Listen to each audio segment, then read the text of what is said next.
What if your favorite childhood cartoons had hidden dark meanings? Beneath the bright colors lurk madness, trauma, and death. We're counting down 15 theories that will turn your nostalgia into a nightmare. Your childhood is about to be erased. Wait until you see number 1. But before we begin, don't forget to like and subscribe and share the whole rigmarole that you do with internet videos. Number 15. Johnny Bravo takes place in a post-apocalyptic world. We begin with Johnny Bravo, the dumb jock in the tight black shirt. But what if he wasn't just dumb? What if he was the last man alive, wandering a nuclear wasteland, his mind shattered by loneliness? His world is unnervingly empty, his 1950s persona a desperate anchor to a dead past. The brutal rejections he suffers are just his mind's translation of a loneliness so profound it feels like a physical assault. He isn't a man in a city, he is a ghost in a ghost town, the lonely king of a dead world. From a lonely man in a dead world, we move to a secret genius hiding in plain sight. Number 14. Dee Dee is the guardian genius of Dexter's laboratory. You remember Dexter's laboratory as a boy genius and his idiotic sister. That was a lie. This theory claims Dee Dee, the fool in pink who danced through his lab, wasn't a fool, she was a guardian. A secret genius playing the part of an idiot to save the world from her brother's god complex. How else could she bypass his complex security with impossible ease? How else could she always press the one button that prevented a world-ending catastrophe? Every destroyed experiment wasn't an accident, it was a targeted strike against his hubris. If Dee Dee was a secret guardian, our next hero was a prisoner of his own mind. Number 13. Courage the Cowardly Dog is actually traumatized. Remember the monsters from Courage the Cowardly Dog? They were never there. This theory posits that the horror was real, but it lived entirely inside the mind of a terrified, traumatized dog. Courage wasn't protecting his family from paranormal threats. He was a normal dog whose mind, shattered by abandonment, perceived every stranger as a monster. The creepy visitor wasn't a hunchback, just a lonely neighbor. The motel owner wasn't a demon, he just disliked dogs. You weren't watching a horror show, you were watching a visual symphony of canine PTSD. Courage was trapped in a prison of the mind, but our next theory suggests an entire park was a prison for the body. Number 12. The park and regular show is actually a mental asylum. A blue jay and a raccoon work at a park where slacking off causes reality to collapse. A funny premise. Too funny. The theory suggests the park was never a park.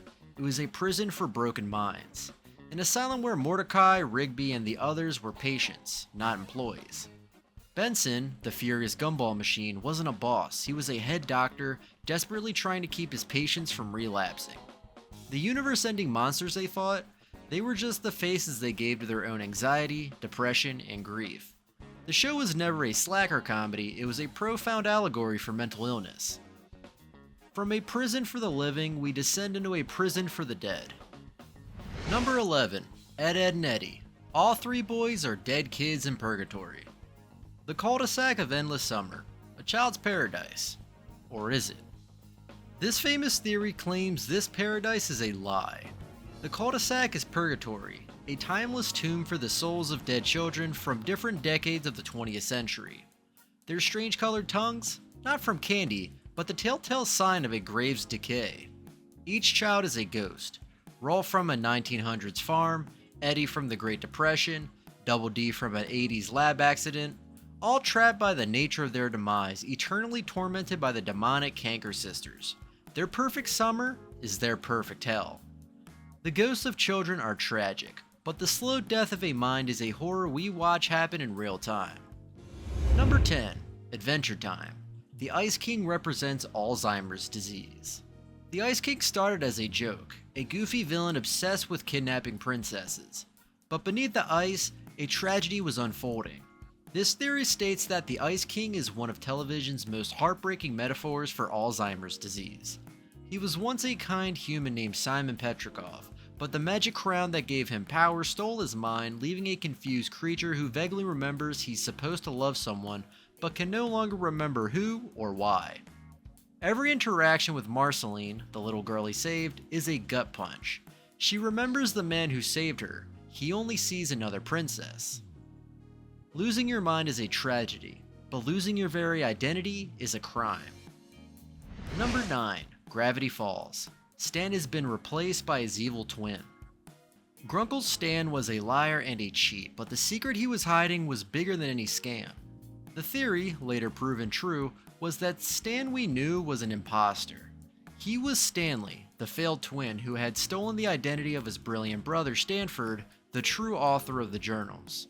For 30 years he lived another man's life, running the Mystery Shack not for money, but as a desperate secret mission to rescue the brother he lost.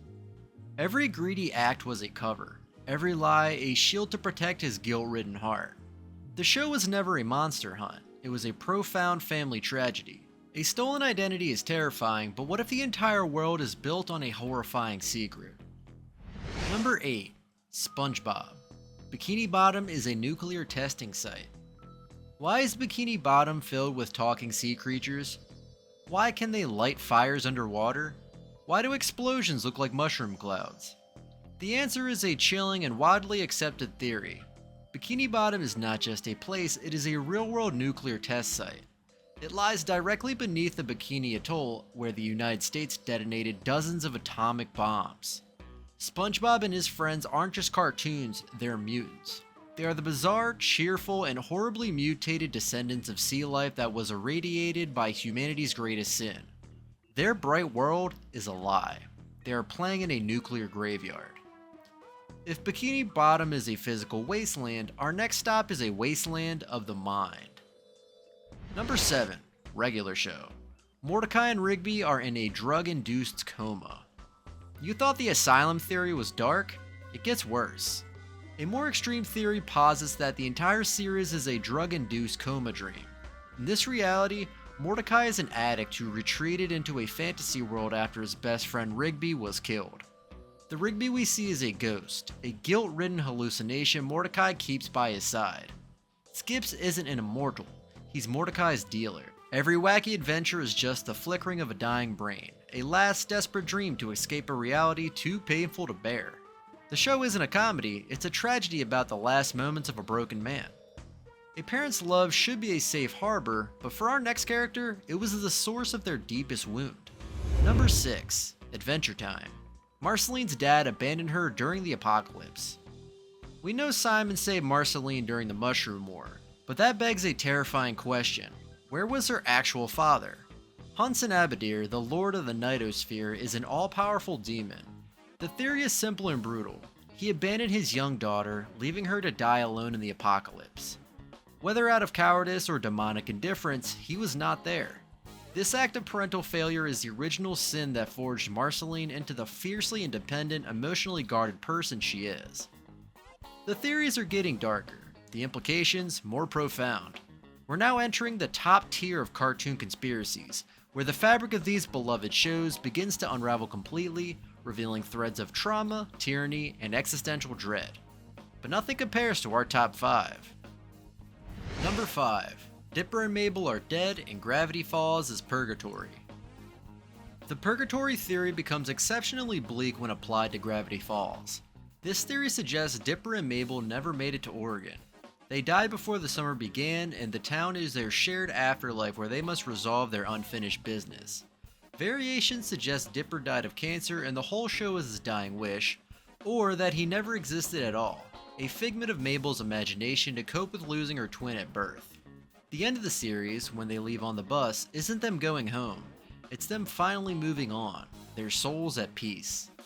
From the death of children, we move to the birth of a tyrant. Number 4. Princess Bubblegum is a fascist dictator. She's pink, she's brilliant, she's a ruler. And according to this chillingly well-supported theory, she's a fascist dictator. Princess Bubblegum rules the Candy Kingdom with an iron fist. She operates a mass surveillance state, spying on her own citizens. She created a lethal robot police force. She believes in racial purity, populating her kingdom with only the candy people she creates.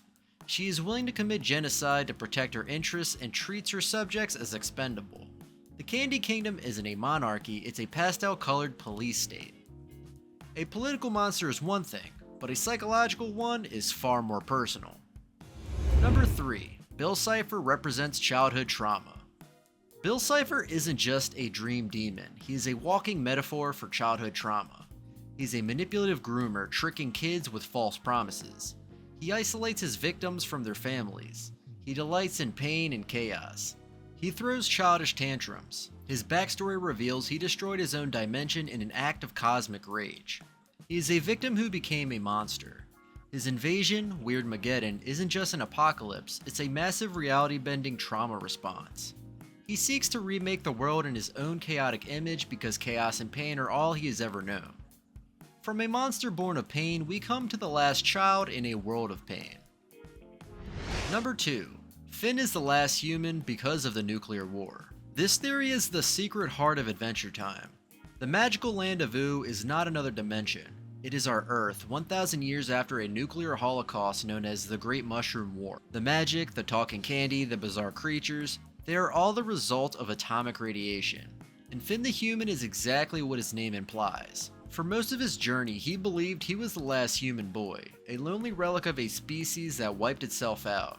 His adventures aren't just fun, they are the struggles of the last survivor in a world that is no longer his. One show as an apocalypse is dark, but what if they all are? Number 1. The Cartoon Network shows exist in the same universe, and it's hell. This is it, the final theory. The one that connects everything. It posits that all the shows, Ed, Edd n Eddy, Dexter's Lab, the Powerpuff Girls, Courage, Adventure Time, regular shows, Samurai Jack, don't just exist in the same universe.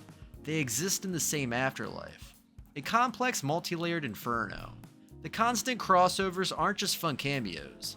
They are proof of a shared geography of the damned. The cul-de-sac is Purgatory. The park is an asylum. Ooo is the post-apocalyptic wasteland.